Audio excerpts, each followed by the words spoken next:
আমাদের একদিনের সফর শেষ করে আবারও চলে যাচ্ছে দিনাজপুরে। আর এই তো দেখতে পাচ্ছেন আমাদের শেষ বাড়িটি আমরা রেখে যাচ্ছি। তো বাড়ির কাজ কিন্তু এখনো অনেক বাকি, আর বাড়ির কাজ হয়তো কিছুদিন পরে ধরবে।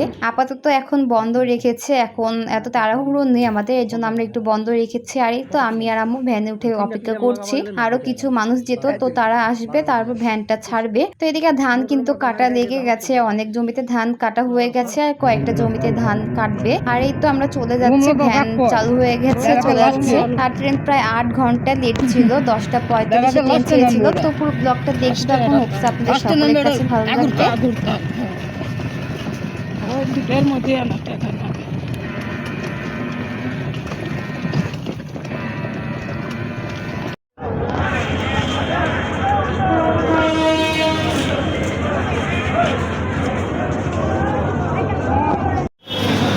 স্টেশনে কত ভিড় দেখতে পাচ্ছেন, ক্রাউড কত, স্টেশনে এত ভিড় দেখতেই তো পেলেন একটু আগে। আর এই তো আমরা মামে চলে এসেছি, আম কাঁঠাল এগুলো নিয়ে ব্যাগ এত ভারী হয়ে গেছে, টানাই যাচ্ছে না, আম টানতে গিয়ে হাঁপতে গেছে। আর দেখেন কত ভিড়, এত ভিড়, এর ভিতরে যাবো কীভাবে জানি না।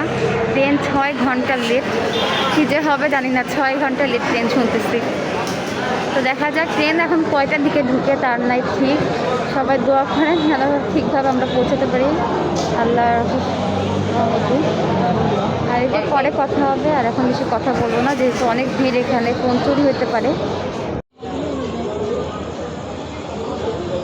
এখন বাজে 8টা, এখনও ট্রেন ঢুকে না। ট্রেন নাকি সিরাজগঞ্জে, এখান থেকে তাও এখনও আসতে 3 ঘন্টার মতো লাগবে না, 3 ঘন্টার উপর লাগবে, 10টা 10:30 আগে ট্রেন আসবে না। দেখতে পাচ্ছেন স্টেশনে অনেক ভিড়ও আসছে, ধান কাটার লোকগুলো যাচ্ছে, এই জন্য এত ভিড় আসছে। একদিকে ভালো হয়েছে, এগুলো একটাতেই যাবে, কতটা যে কষ্টে, বিরক্ত লাগতেছে। মানে 6 ঘন্টা লেট, 7টার দিকে ট্রেন ঢোকার কথা ছিল। আর আপনাদের সাথে একটা অনেক বড় একটা দুর্ঘটনার মানে হাত থেকে বেঁচে দেওয়ার কথা শেয়ার করবো, সেটা একটা অন্য ভিডিওতে। কি হয়েছিল অবশ্যই শেয়ার করব। আমরা ভিডিও ফুটেজগুলো নিতে পারি না, মানে এতটা আতঙ্কে ছিলাম। তো সেই গল্পটা আমি আপনাদের সাথে অন্য একটা ভিডিওতে করব, এখনকার ভিডিওতে বলবো না। তো কখন পৌঁছায়, কখন ট্রেন আসে, আপনাদের সাথে একটু একটু করে শেয়ার করবো। তো ভিডিওটা দেখতে থাকেন আপনারা। তো প্রায় 8 ঘন্টা অপেক্ষার পরে ট্রেন এখন ঢুকলো, আর 10:45 ছেড়ে দিল। আর এখন দিনাজপুর পৌঁছে যাচ্ছে, সবাই দোয়া করবেন যেন সহি সালামত পৌঁছাইতে পারি, কারণ অনেক রাত হয়ে গেছে আমাদের। পৌঁছাইতে অলমোস্ট 2টা বাজবে, 1:30টার উপরে বেশি বাজে যাবে, 2টা বাজতে পারে, 1:45 এরকম। তো সবাই দোয়া করবেন আমরা যেন তাড়াতাড়ি পৌঁছাইতে পারি, আর সেফটি যেন পৌঁছাইতে পারি, এটা দোয়া করবেন। আর অনেক রাত হয়ে গেছে, মানে ঘুম লেগে গেছে গ্রামে এসে। কালকে একটা কাহিনী যেটা বললাম, সারা রাত জেগেছিলাম, ঘুমাইতে পারিনি।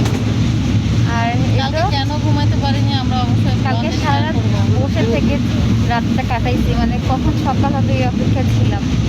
তো এই তো অপেক্ষার পালা শেষ, বাসায় যাচ্ছি, শান্তির জায়গা।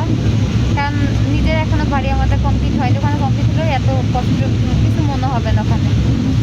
আর এসে এখন দিনাজপুরে যাচ্ছি, সবাই দোয়া করবেন আমাদের জন্য। তো ভিডিওটা এখনই শেষ করে দিয়ে আর বড় করতে চাচ্ছি না, যেহেতু খারাপ লাগছে। তো পরের কোনো ব্লগে আবার দিনাজপুর থেকে আপনাদের সাথে দেখা হবে, শুরু হবে। আজকের মতো এই পর্যন্ত, সবাই ভালো থাকবেন, সুস্থ থাকবেন, আল্লাহ হাফিজ।